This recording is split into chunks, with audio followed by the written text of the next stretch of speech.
ये जो west UP वाले हैं, इनका एक ही नेता है, चौधरी परिवार।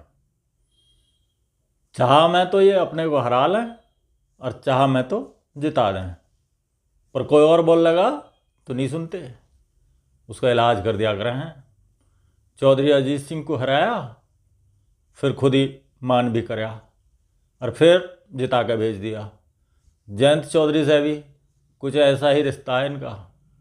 हमनू कह रहे चमन्नी वाली घनी गलत कह दी अखिलेश ने। जी, अखिलेश यादव के एक बयान ने वेस्ट यूपी की सियासत में पुरानी दोस्ती और नई दुश्मनी की कहानी फिर से जिंदा कर दी है।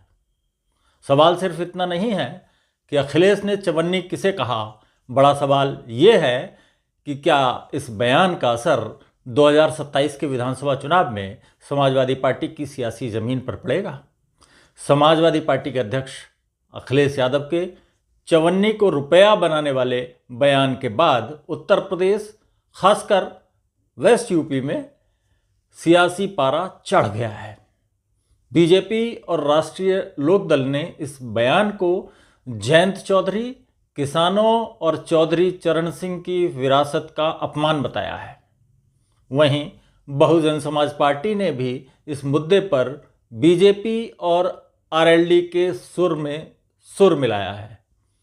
सियासी जानकारों की नज़र अब इस बात पर है कि इस विवाद का फायदा किसे और नुकसान किसे हो सकता है, क्योंकि वेस्ट यूपी की राजनीति में जाट, मुस्लिम और पिछड़े वर्ग का समीकरण बेहद अहम माना जाता है।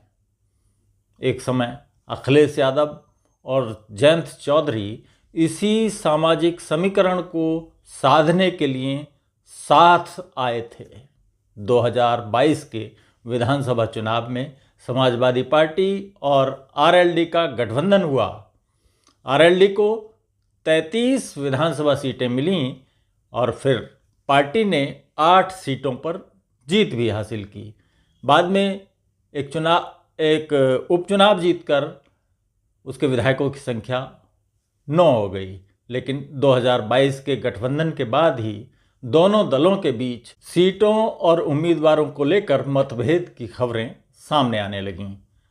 आरएलडी खेमे का दावा रहा है कि जिन सीटों पर गठबंधन में आरएलडी को चुनाव लड़ना था, वहां भी समाजवादी पार्टी ने अपने उम्मीदवार उतार दिए। मथुरा की माठ सीट का उदाहरण भी दिया जाता है।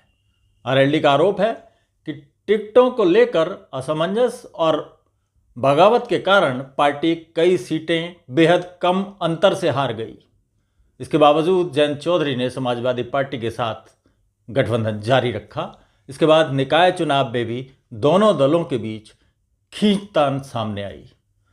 संयुक्त कमेटी बनने के बावजूद कई सीटों पर दोनों पार्टियों के प्रत्याशी आमने सामने आ गए थे। फिर आया 2024 का लोकसभा चुनाव।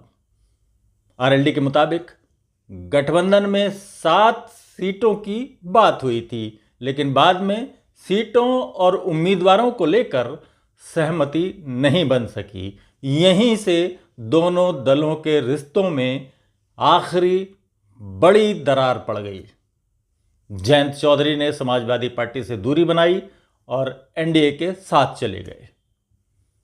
एनडीए में आरएलडी को बागपत और बिजनौर केवल 2 लोकसभा सीटें मिली और दोनों पर पार्टी ने जीत हासिल कर ली। इसके बाद जयंत चौधरी केंद्र सरकार में मंत्री बने, जबकि आरएलडी के विधायक अनिल कुमार को यूपी गवर्नमेंट में मंत्री बनाया गया। अब वापस आते हैं चवन्नी वाले विवाद पर। दरअसल 2022 में जयंत चौधरी ने कहा था कि वह चवन्नी नहीं जो पलट जाएंगे। ये बात उस समय एनडीए में जाने को लेकर कही गई थी।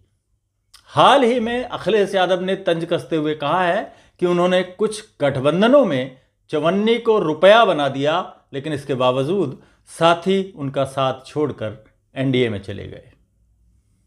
अखिलेश यादव ने नाम नहीं लिया, लेकिन राजनीतिक तौर पर यह तंज साफ तौर पर जयंत चौधरी और आरएलडी के लिए दिखाई दिया और ऐसा जोड़कर देखा भी गया। इसके बाद बीजेपी और आरएलडी ने अखिलेश यादव पर हमला तेज कर दिया।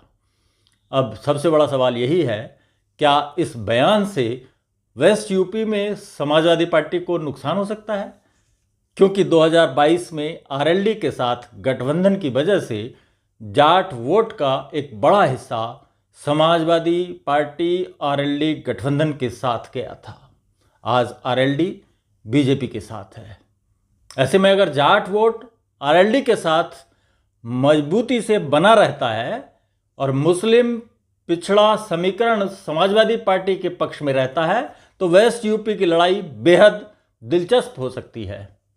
दूसरी तरफ अगर मुस्लिमों का एक हिस्सा आरएलडी के साथ बना रहता है, हालांकि एनडीए में होने के कारण उसकी संभावनाएं काफ़ी कम हैं, लेकिन फिर भी अगर ऐसा संभव हो सका तो जाट पिछड़ा समीकरण भी उसके पक्ष में जाता है, तो आरएलडी बीजेपी गठबंधन की स्थिति में वेस्ट यूपी में और मजबूत हो सकती है।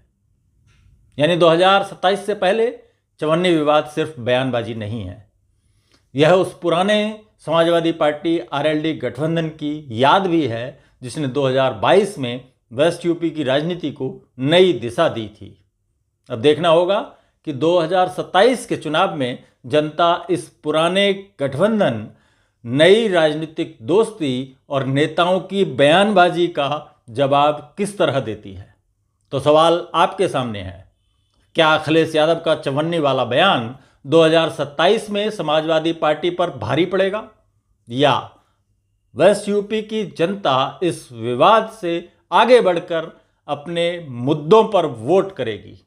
अपनी राय कमेंट में ज़रूर बताइए।